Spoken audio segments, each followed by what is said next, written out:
Hello and welcome to PCP, Pop Culture Psychology Film Analysis Edition. I am Ilana, aka Elmar Superstar. Let's dive right in. This video is going to be about the film Sound of Metal, which premiered last year at the 2019 Toronto International Film Festival and was released earlier this month on Amazon Prime. It is about a man that suddenly loses his hearing, and I was able to slightly relate to this as I've been suffering from tinnitus for most of my life. Before I share my experience of living with tinnitus since I was a child, I am going to get into the film. Sound of Metal is about a couple named Ruben and Lou who make up the heavy metal duo Backgammon, and everything is awesome. They are living the total rock and roll dream touring lifestyle, except for one day Ruben notices that his hearing is starting to deteriorate, and it is so bad that he can only hear about 20 to 30%, and it's only going to get worse. And it does. He completely loses his hearing. Obviously, it's more than just losing one of the necessary senses. Ruben is also losing a part of his identity, now no longer being able to play the drums like he had been able to throughout the duration of his musical career. Ruben is adamant about getting the cochlear hearing implants, and in order to do that, he needs to keep performing, except for when Lou finds out,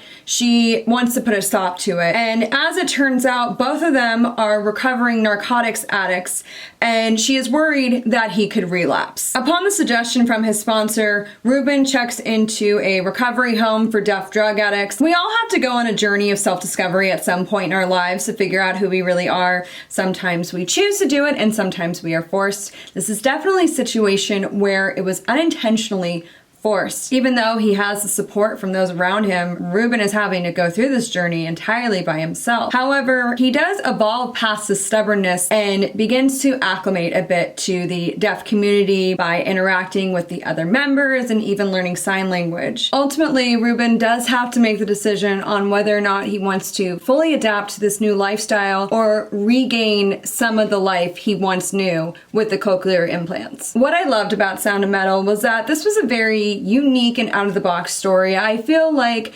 disabilities such as the deaf community and blindness don't have much light shed on them as they should.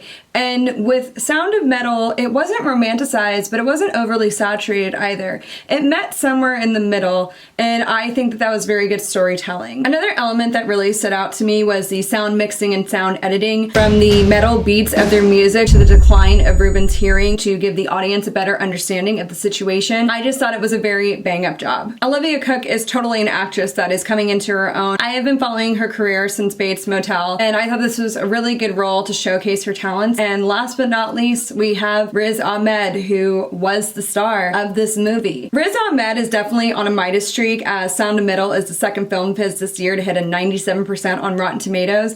And if I had to compare his performance, I would definitely compare it to Rami Malek in Bohemian Rhapsody, as he was the standout of the film and had to carry it on his shoulders while simultaneously executing intensity and vulnerability in the role. In preparation for the role of Ruben, Riz Ahmed took 6 months of drum and American Sign Language lessons. We've seen actors go above and beyond to capture the essence of the roles they're playing, done through the method acting technique. They learn a new skill, such as Margot Robbie taking a year of ice skating lessons for I, Tonya, or Robert De Niro learning boxing for Raging Bull. They lose or gain weight, such as Charlize Theron gaining 30 pounds for her role in Monster, or Christian Bale getting down from 182 pounds to 120 pounds for The Machinist, and then only having 6 months to gain 100 pounds of muscle for Batman Begins, and he actually went over it by 30 pounds. And there are times when actors take the method acting technique to the extreme, if not further beyond, and this was shown with both Heath Ledger and Joaquin Phoenix to essay the role of the Joker. The performance might not always be well received, but the preparation should always be well appreciated.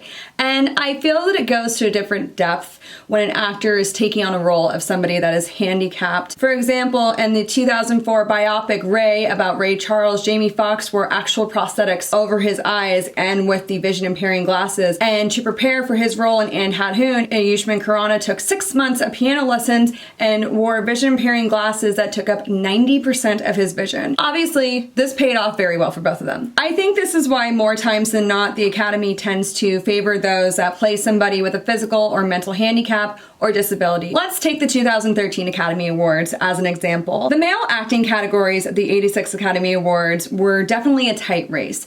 They were all incredible. They all deserved to win.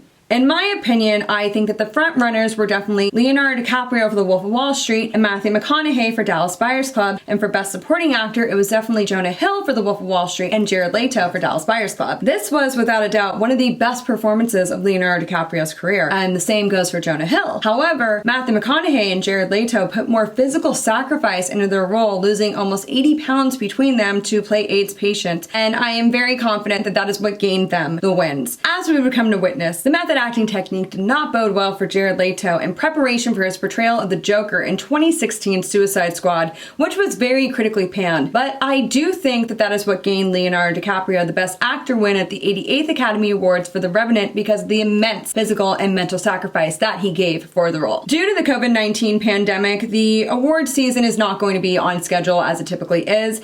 The Golden Globes are not going to be until February, and the Academy Awards are not even going to be until April, but I am very much anticipating that Riz Ahmed will be getting a Best Actor nomination. Now that I've explained Sound of Metal, I want to get into how I felt a connection in a small sense, as I have been suffering from tinnitus since I was a child. Tinnitus is a ringing of the ears, and I remember the exact moment it first happened. I was leaving ice skating practice, and then in one ear, I thought that I was hearing some kind of microphone feedback, and I asked my mom, I'm like, is there something wrong with the speakers at the ring? And she's like, no, what are you talking about? And I'm like, I just hear like this ringing like a microphone. And she's like, that sounds like tinnitus. And she explained to me about how Pete Townsend has it and how Barbra Streisand has it.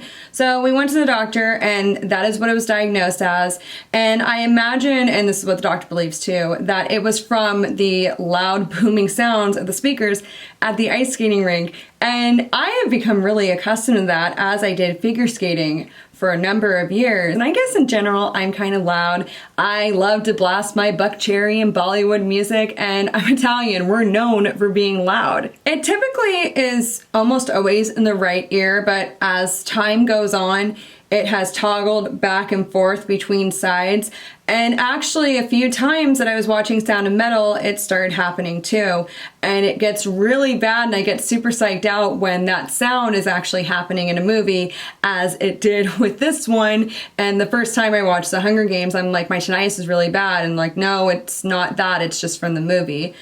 And I know that some people have a very, very severe case of tinnitus. I would say that I have a occurrence or flare-up a few times a week, but I know some people that have it every single day. And I am lucky that it is not that severe, but it also worries me because I know that it could be some indication of hearing loss. But I have gotten my hearing tested, and it is very, very well, even though my mom doesn't think so because she thinks I have selective hearing. I really think you all should check out Sound of Metal for yourselves, and it is available to stream on Amazon Prime. That is going to be it for today's segment. If you like this video, please be sure to give it a thumbs up, comment, and subscribe. I'll catch you in the next wave of emotions. Bye.